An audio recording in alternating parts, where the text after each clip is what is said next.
वंदे मातरम कर्मचारी साथियों, विशेषकर शिक्षा विभाग के साथियों के लिए बहुत ही महत्वपूर्ण जानकारी साझा कर रहा हूँ। कई जो नए कार्मिक लगते हैं जो परिवीक्षा काल यानी प्रोबेशन में होते हैं और उस दौरान नियमित जो भी इनको नियमानुसार 15 CL पर साल के हिसाब से मिलती है। इसके अलावा अगर कई साथी असाधारण अवकाश लेते हैं, एक्स्ट्रा ऑर्डिनरी लीव अगर लेते हैं, तो उसके लिए जब स्थायीकरण के लिए आवेदन करते हैं तो उस समय समस्या आती है और सबसे पहले जो असाधारण अवकाश है उसको स्वीकृत करवाना पड़ता है जो भी नियुक्त अधिकारी उनके द्वारा, और उसके बाद ही जो भी स्थायीकरण का आवेदन है वो किया जाता है। अब इसके लिए अब तक जो प्रोग्राम या प्रोसेस था वो ऑफलाइन था, यानी कार्मिक द्वारा एप्लीकेशन लिखने के बाद में जो भी DDO के द्वारा संबंधित नियुक्त अधिकारी को भेजा जाता था प्रकरण, और वहाँ से स्वीकृत होने के बाद में साला दर्पण पोर्टल पे इसका कोई रोल नहीं था, तो स्वीकृत होने के बाद में ऑफलाइन उनकी एंट्री की जाती थी और उसके बाद में साला दर्पण स्टाफ लॉगिन से उनका प्रोबेशन के लिए अप्लाई किया जाता था। लेकिन अब जो नया आदेश है उसके अनुसार परिवीक्षा काल में अगर कोई भी कर्मचारी असाधारण अवकाश EOL यानी एक्स्ट्रा ऑर्डिनरी लीव अगर लेता है तो उसका आवेदन भी आपको स्वीकार करने या असाधारण अवकाश स्वीकृत करने के लिए साला दर्पण पोर्टल से ही आपको आवेदन करना पड़ेगा। अब इसके लिए क्या प्रोसेस रहेगा और किस समय में कितने समय में किस किस अधिकारी द्वारा इसको फॉरवर्ड किया जाएगा, तो सबसे पहले तो बात करेंगे कि शिक्षा विभाग में जो भी प्रोबेशनर्स है कार्मिक है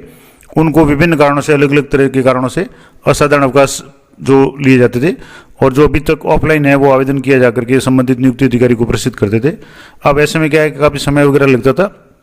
तो इसके लिए त्वरित निस्तारण के लिए यानी फास्ट ये केस निस्तारित हो जाए उसके लिए साला दर्पण पोर्टल पे एक नया मॉड्यूल शुरू किया गया, असाधारण अवकाश मॉड्यूल। मैं आपको बता भी दूंगा, और इस मॉड्यूल का निर्माण किया गया और आगामी सभी असाधारण अवकाश के जो भी आवेदन होंगे वो इसी मॉड्यूल के माध्यम से ऑनलाइन ही प्रेषित किए जाने, यानी अब ऑफलाइन आवेदन स्वीकार नहीं किया जाएगा। अब इसमें टाइम पीरियड भी दिया हुआ है कि कर्मचारी जैसे ही अपने स्टाफ लॉगिन से असाधारण अवकाश के लिए आवेदन करेगा, संस्था प्रधान या कार्यालय अध्यक्ष है वो 3 दिन के अंदर है उसको चेक करके उसको रिजेक्ट करना, फॉरवर्ड करना जो भी है वो उसकी कार्रवाई करेंगे। उसके बाद मुख्य ब्लॉक शिक्षा अधिकारी 3 दिवस में उसको चेक करके आगे फॉरवर्ड करेंगे या जो भी कार्रवाई करनी है वो करेंगे, और उसके बाद में नियुक्त अधिकारी कार्यालय के द्वारा जो भी प्रकरण है उसको निस्तारित किया जाएगा, यानी जो भी इसमें कार्रवाई करनी है। अब जैसे नियुक्त अधिकारी की बात करें तो जैसे तृतीय श्रेणी अध्यापक है तो उनके लिए जिला शिक्षा अधिकारी है, अगर मान लो सेकेंड ग्रेड है वरिष्ठ अध्यापक है तो संयुक्त निदेशक, और अगर व्याख्याता या प्रिंसिपल वगैरह है तो उनके लिए निदेशक महोदय हैं वो ये कार्रवाई करेंगे। उस कार्यालय से ये 15 दिन के अंदर इस पर होगा। और अगर मान लो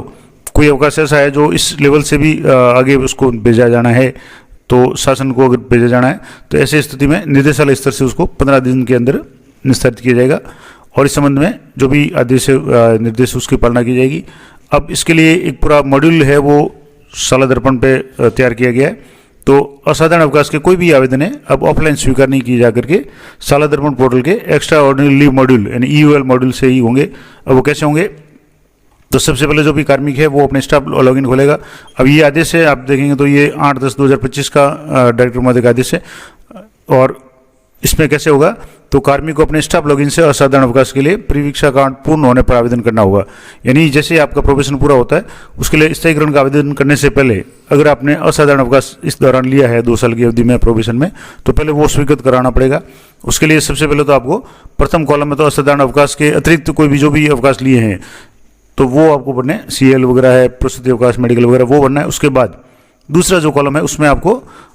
दस्तावेज अपलोड करते हुए असाधारण अवकाश के बारे में डिटेल में आपको उसमें मेंशन करना होगा, और आवेदन को सेव करने के बाद में कार्मिक की अपनी OTP से इसको फॉरवर्ड किया जाएगा, और फॉरवर्ड करने के बाद में संबंधित जो भी संस्था प्रधान है वो 3 दिन के अंदर इस पर कार्रवाई करेंगे। अब जैसे कार्मिक है लॉगिन करेगा स्टाफ लॉगिन, तो वहाँ कार्मिक का नाम, पद वगैरह ये सारा शो हो जाएगा। अब जो असाधारण अवकाश का जो मॉड्यूल है उसमें जैसे ही क्लिक करेंगे, मैं आपको थोड़ा सा लाइव भी बता दूंगा, तो उसमें उपयोग किए गए असाधारण अवकाश को छोड़ करके जो भी अवकाश है उसको यहाँ मेंशन करना पड़ेगा। अब मैं आपको बता दूंगा कौन कौन से अवकाश होंगे। जैसे आप यहाँ साला दर्पण पोर्टल पे आप जैसे लॉगिन करेंगे तो अब इसमें ऑप्शन हैं फॉर्म्स का।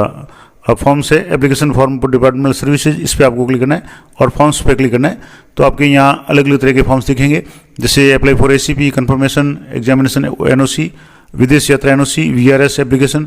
PhD एप्लीकेशन, और उसके बाद में ये सबसे नया मॉड्यूल है EOL एप्लीकेशन यानी एक्स्ट्रा ऑर्डिनरी लीव एप्लीकेशन। इस पर आपको क्लिक करना है। तो जैसे आप यहाँ क्लिक करेंगे, यहाँ से इस तरीके से आपको सबसे पहले आपकी जो भी डेट्स वगैरह होगी वो आप चेक कर लें, और उसके बाद में आपको यहाँ आगे क्या क्या करना है मैं आपको बताता हूँ। तो अब जैसे यहाँ सबसे पहले तो उपभोग किए गए अवकाशों का विवरण असाधारण अवकाश को छोड़कर, तो यहाँ आपको जो भी असाधारण अवकाश उनको छोड़ करके, जैसे इसमें जो भी कार्मिक ने जैसे प्रसूति अवकाश है, पितृत्व अवकाश है, आकस्मिक अवकाश है, कार्यग्रहण अवकाश है, उपार्जित अवकाश है, परिवर्तित अवकाश है, अन्य अवकाश जो भी लिए हैं, जैसे मान लो आकस्मिक अवकाश लिए हैं तो कितने अवकाश लिए हैं उसका विवरण यहाँ आपको प्रथम जैसे 2 भागों में इसको पूरा मेंशन करना है। जैसे प्रथम भाग में कितने लिए, द्वितीय वर्ष में यानी पहले साल में कितने लिए, द्वितीय साल में कितने लिए, उसके बाद में डेट वगैरह कहाँ से कहाँ तक ये सारा सेव करने के बाद में, ये तो नॉर्मल जो अवकाश लिए उनकी बात है। दूसरा जो इसका भाग है वो है असाधारण अवकाश का। अब यहाँ अवैतनिक अवकाश कब से कब तक यहाँ से आपको कैलेंडर से सिलेक्ट करना है। मैं आपको सिर्फ ऐसे ही समझा रहा हूँ कि मान लो जैसे 1 अक्टूबर से मान लो कार्मिक ने 7 अक्टूबर तक अगर लिया तो आवेदन पत्र, अवकाश आवेदन पत्र अभिशंसा सहित यहाँ आपको अपलोड करना है। यानी जो भी कार्मिक है वो अपना अपलोड करेगा। उसके बाद में अवकाश का कारण कि स्वास्थ्य कारणों से लिया है, निजी पारिवारिक कारणों से लिया है या अध्ययन हेतु, यानी असाधारण अवकाश किस कारण से लिया है, तो जो भी कारण हो वो आपको सेलेक्ट करना है। उसके बाद में चूज फाइल, यानी जो भी अगर स्वास्थ्य कारणों से लिए तो डॉक्टर का सर्टिफिकेट है, निजी कारण से लिया तो जो भी कारण है उसके लिए अध्ययन प्रमाण पत्र, उसके संबंध में जो भी डॉक्यूमेंट है वो आपको अपलोड करना है। और अवकाश पश्चात कार्य ग्रहण करने का प्रमाण प्रार्थना पत्र है वो भी आपको सबमिट करना है यहाँ, कि जब आपने कार्य ग्रहण किया था वो करना है और ये सेव करना है। अब इसमें जैसे ही आप सेव करेंगे तो यहाँ कितने डेज का अवकाश लिया है वो यहाँ आपके शो हो जाएगा। उसके बाद में यहाँ कुछ नोट भी दिए हैं, उसको भी आप जरूर चेक कर लें कि असाधारण या अपरिहार्य परिस्थितियों में स्वीकार किया जा सकता है असाधारण अवकाश, और पुष्टि के लिए उचित कारण है वो आपको लगाना पड़ेगा। इसके अलावा कार्यालय संस्था द्वारा कार्य मुक्ति आदेश और प्रशिक्षण संस्थान में अगर उपस्थिति दी है तो वो कार्य मुक्ति और अंक तालिका वगैरह जो भी आवश्यक दस्तावेज है वो जिस कारण से आप ले रहे हैं वो दस्तावेज संलग्न करना है। इसके अलावा कार्मिक जितने दिन अवैतनिक अवकाश लेता है परिवीक्षा काल उतने दिन आगे तक के अवकाश प्रविष्ट किए जाए, और ये अवकाश भी तिथि के अनुसार शॉर्ट हो यानी उसी क्रम में हो। तो उसके बाद में फॉर्म को सेव करना है और सेव करने के बाद में आपको इसको OTP से फॉरवर्ड करना है। तो यहाँ तो आपके नॉर्मल अवकाश आ जाएंगे, मैंने आपको पूरा प्रोसेस बता दिया। यहाँ आपको अवैतनिक अवकाश कब से कब तक लिया है उसका आपको मेंशन करना है, कारण सहित ये सारा करना है। और ये करने के बाद में जब आप यानी एम्प्लॉई अपने लेवल से इसको फॉरवर्ड कर देगा तो वो संस्था प्रधान के लेवल से यानी साला दर्पण लॉगिन में जब फॉर्म अप्रूव वाला जो ऑप्शन है उसमें जाकर के जैसे आप MSCP के ACP के वगैरह जो प्रकरण है वो चेक करते हैं, फॉरवर्ड करते हैं, उसी में आपको एक नया ऑप्शन मिलेगा फॉर्म EOL यानी एक्स्ट्राऑर्डिनरी लीव का स्टेटस में पेंडिंग में आएगा। और जैसे आप शो पे क्लिक करेंगे तो कार्मिक ने जो भी फॉरवर्ड फॉर्म किया होगा वो शो आपके यहाँ हो जाएगा। फॉर्म नाम EOL आ जाएगा, पेंडिंग डेट यानी किस तारीख को पेंडिंग यानी भेजा है, पोस्ट है, कार्मिक का नाम आ जाएगा, सब्जेक्ट आ जाएगा और एम्प्लॉय ID शो हो जाएगी। अब रिमार्क आपको यहाँ बढ़ना है, ये संस्था प्रधान लेवल से होगा। और चूज फाइल में आपको जो भी फाइल कारण है वो करना है और एक्शन में आपको अप्रूव करना है, रिजेक्ट करना जो भी है, और यहाँ से आपको इस तरीके से सेव करना है। अब संस्था प्रधान या कार्यालय अध्यक्ष है वो अपनी अनुशंसा भी इसमें करेंगे, जिसमें कार्मिक द्वारा आवेदन पत्र में वर्णित सूचनाओं तथ्यों का सेवा अभिलेख से मिलान कर लिया गया जो सही पाया गया है। इसके अलावा कार्मिक का व्यवहार संतोषजनक है, ये कुछ ऑटोमेटिक आएगी। मैं कोशिश करूंगा कि आगामी दिनों में किसी कार्मिक के अगर ये असाधारण अवकाश का प्रकरण आता है तो उसका पूरा वीडियो बना करके आपको लाइव बता दूं। उसके बाद में सेवा पुस्तिका में सत्यापन यानी सेवा पुस्तिका में जो भी सत्यापन है उसकी भी आपको यहाँ इमेज अपलोड करनी है, PDF वगैरह। इसके अलावा असाधारण अवकाश अवधि में वेतन नहीं दिए जाने का, यानी अगर आपने वेतन दिया है और उसमें से असाधारण अवकाश का वेतन या तो आरोपी किया है या उस दिन का वेतन नहीं दिया तो उसका जो भी आप पे स्लिप इसमें साथ में लगा सकते हैं। और इसके अलावा सेवा पुस्तिका में जो इंदिराज किया है उसका प्रमाण पत्र भी आपको यहाँ संलग्न करना है। इसके अलावा उक्त अवधि अवकाश की स्वीकृति अभिशंसा यानी संस्था प्रधान द्वारा लेटर भी वहाँ यहाँ अपलोड करना है। उसके बाद में कार्मिक के विरुद्ध उक्त विभागीय कोई भी न्यायालय प्रकरण वगैरह बकाया नहीं होने का प्रमाण पत्र भी साथ में लगाना पड़ेगा। ये सारे जो है वो संस्था प्रदान करेंगे। उसके बाद में नियुक्ति अधिकारी द्वारा स्वीकृति प्राप्त होते ही सेवा पुस्तिका में इंदिराज कर दिया जाएगा, इसका भी प्रमाण पत्र आपको पहले अपलोड करना है। और ये सारा करने के बाद में अपडेट करेंगे और अपडेट करने के बाद में ये प्रकरण है वो विद्यालय से फॉरवर्ड होगा और CBO लेवल पर जाएगा। CBO लेवल से इसकी जांच के आगे फॉरवर्ड किया जाएगा और नियुक्ति अधिकारी को फॉरवर्ड किया जाएगा। और नियुक्ति अधिकारी जो भी है वो नियमानुसार जब जैसे 15 दिन का टाइम पीरियड है उसमें उसको चेक करके आदेश की प्रति अपलोड करके इसको अवकाश स्वीकृत करते हुए आदेश प्रति अपलोड करेंगे। और अप्रूव होने के पर शेष अवकाश के प्रकरण है वो निदेशालय को ऑटो फॉरवर्ड हो जाएंगे। यानी अगर मान लो किसी कर्मचारी के ज़्यादा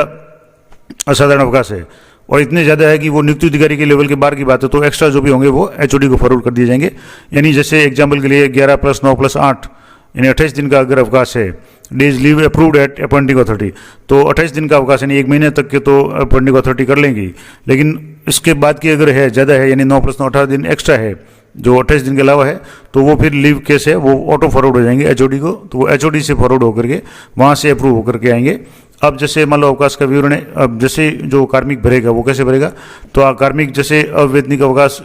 का जो विवरण है वो किस तरीके से, जैसे 5/12 से 15/12 तक 2023 तक उसने भरा, अटैचमेंट साथ में होगा, किस कारण से अवकाश लिया, तो स्वास्थ्य कारण से लिया। अपलोड डॉक्यूमेंट में, व्यू डॉक्यूमेंट में चिकित्सा अधिकारी द्वारा जो भी प्रमाण पत्र होगा, मेडिकल बोर्ड वगैरह जो भी है, सिकनेस फिटनेस वगैरह वो होंगे, और अवकाश पश्चात कार्य ग्रहण करने का जो प्रार्थना पत्र वो भी अपलोड होगा। ये जैसे एम्प्लॉय लेवल से या संस्था प्रधान लेवल से होगा, तो ये सारे शो हो जाएंगे और स्टेटस आ जाएगा कि approved by office of joint director, यानी क्योंकि ये वरिष्ठ अध्यापक का मामला है तो उनके वापस शो हो जाएगा कि जॉइंट डायरेक्टर लेवल से ये अप्रूव हो गया है। उसके बाद में 6 से 14 तक ये जैसे मान लो ये भी स्वास्थ्य कारण से लिया था 9 दिन का, ये 11 दिन का लिया था, ये 8 दिन का लिया था, तो ये तो जो 3 है अब ये जैसे अप्रूव्ड बाई जॉइंट डायरेक्टर हो जाएंगे, क्योंकि 1 महीने तक के जॉइंट डायरेक्टर कर लेंगे नियुक्ति अधिकारी। उसके बाद की जो है वो जैसे 3 से 11 तक के स्वास्थ्य कारणों से 9 है दिन का, और 11 से 19 तक का पारिवारिक कारणों से अगर 9 दिन का है, तो ये प्रोबेशन काल में कुल 46 अवकाश लिए हैं। जब भी मान लो 30 मिलते तो जो आगे के जो अवकाश होंगे वो है वो एचओडी लेवल से होंगे। अब इसके संबंध में एक परिपत्र भी पहले जारी हुआ था, यहाँ आप देखेंगे तो ये परिपत्र है जिसमें स्कूल शिक्षा विभाग की तरफ से जारी हुआ है, और जिसमें इसी के बारे में कहा गया कि जिन प्रकरणों में कार्मिकों की अवकाश की अवधि 30 दिन से अधिक है, उनका प्रथम 30 दिन का असाधारण अवकाश है वो नियुक्ति अधिकारी द्वारा स्वीकृत करके शेष अवधि का असाधारण अवकाश है स्वीकृत हेतु शासन को भिजवाए जा रहे हैं। और कतिपय प्रकरणों में शासन द्वारा शेष अवधि को डाइज नॉन घोषित किए जाने की स्वीकृति प्रदान की जाती है, और जिससे नियुक्ति अधिकारी द्वारा जो प्रथम 30 दिन का असाधारण अवकाश स्वीकृत किया जाता है और बाद में शासन स्तर से उसको डाइज नॉन घोषित करने पर विरोधाभास की स्थिति उत्पन्न हो जाती है। तो ऐसी स्थिति में सबसे पहले तो ये है कि जो भी है वो कार्मिक अगर कोई अनुपस्थित रहता है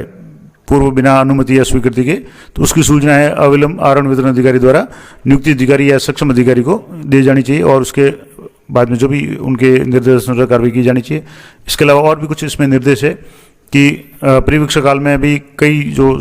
कर्मचारी है वो अवकाश को यथासंभव स्वीकृत नहीं कराते और लंबे समय तक लंबित रखा जाता है, तो कार्मिक द्वारा जो भी असाधारण अवकाश लिया जाता है उसको अवकाश पर लौटने के बाद तुरंत ही सक्षम स्तर से उसको स्वीकृत करा लिया जाना चाहिए। और अभी तो जैसे प्रोविजन में तो अगर कोई भी अवकाश लेंगे जो वो जब तक स्वीकृत नहीं होगा तब तक उनका स्थायीकरण आदेश है वो जारी नहीं होगा, वहाँ उनका स्थायीकरण का मामला अटक जाएगा। तो ऐसी स्थिति में जैसे ही आपका असाधारण अवकाश का से आप कार्यग्रहण कर लेते हैं तो आपको तुरंत उसका प्रकरण है बना करके संबंधित अधिकारी को आपको फॉरवर्ड कर देना चाहिए, और ये पूरा प्रोसेस आपको साला दर्पण की स्टाफ लॉगिन से करना है। इसके अलावा परीक्षा काल में अवधि में निरंतर लिए गए अवकाश को स्वीकृत हेतु प्रस्तुत करने पर टुकड़े टुकड़े अवधि में प्रस्तुत किया जा रहा है, जो कि सही नहीं है। जो भी अवकाश है वो एक साथ ही स्वीकृति के लिए भेजा जाए। और एक ये भी देखा गया कि मेडिकल बोर्ड से बचने के लिए कार्मिक है टुकड़ों टुकड़ों में अवकाश लेते हैं, यानी मेडिकल अवकाश वगैरह लेते हैं, जो कि स्वीकार्य नहीं है। तो और साथ ही लंबी अवधि के चिकित्सीय आधारित प्रकरणों में नियमानुसार सक्षम प्राधिकारी द्वारा जारी चिकित्सा प्रमाण पत्र है उसी को स्वीकार किया जाए। इसके अलावा जैसे कुछ कार्मिक ऐसे हैं जो ग्रीष्म अवकाश, शीतकालीन अवकाश या मध्यकालीन अवकाश से पूर्व 1 दिवस मात्र के लिए परिवीक्षा काल अवधि पूर्ण किए जाने के लिए क्या करते हैं, कार्यग्रहण करते हैं, और फिर अवकाश समाप्ति के बाद में वापस असाधारण अवकाश पर चले जाते हैं, जो स्वीकार योग्य नहीं है। तो ऐसे प्रकरण भी अगर ऐसी स्थिति है तो उनको भी जो भी सक्षम अधिकारी है उनको सूचित किया जाए। तो ये संपूर्ण प्रोसेस था। सबसे इम्पोर्टेंट बात है कि अब जो भी कर्मचारी असाधारण अवकाश पे रहेगा, अब यहाँ भी ये जैसे 18/6/2025 का जो डायरेक्टर महोदय का आदेश है या शिक्षा सचिव महोदय का आदेश है, तो ये सीधी सी बात है कि अब जो भी प्रकरण असाधारण अवकाश के हैं वो ऑफलाइन नहीं होकर के ऑनलाइन होंगे, और ऑनलाइन भी आपको अपने खुद के स्टाफ लॉगिन से इसको फॉरवर्ड करके आपको पहले संस्था प्रधान के पास में जाएगा, यानी विद्यालय लॉगिन पे शो होगा साला दर्पण पे, और वहाँ से सीबीओ के माध्यम से होकर के अगर तृतीय श्रेणी अध्यापक है तो डीओ को जाएगा, अगर द्वितीय श्रेणी अध्यापक है तो जेडी यानी जॉइंट डायरेक्टर के पास में जाएगा, और प्रथम श्रेणी अध्यापक यानी अगर व्याख्याता या प्रिंसिपल वगैरह जो भी है गजेटेड ऑफिसर तो उनके नियुक्ति अधिकारी डायरेक्टर महोदय, तो सीधा प्रकरण है वहाँ असाधारण अवकाश का भेजा जाए, और नियमित जो भी इसकी टाइम पीरियड है उसी टाइम पीरियड में वो स्वीकृत किया जाएगा। तो ये पूरा प्रोसेस मैंने आपको लाइव करके बता दिया, डिटेल में बता दिया। अगली वीडियो में कोशिश करूंगा कि किसी कर्मचारी द्वारा असाधारण अवकाश कैसे ऑनलाइन साला दर्पण से भेजा जाएगा और इसके अलावा संस्था प्रधान लेवल से इसको किस तरीके से आगे फॉरवर्ड किया जाएगा, संपूर्ण प्रोसेस में आपको लाइव बताने का प्रयास करूंगा। तो जानकारी अच्छी उपयोगी लगी हो तो लाइक करें, शेयर करें। मिलते हैं नेक्स्ट वीडियो में, तब तक जय हिंद, जय भारत।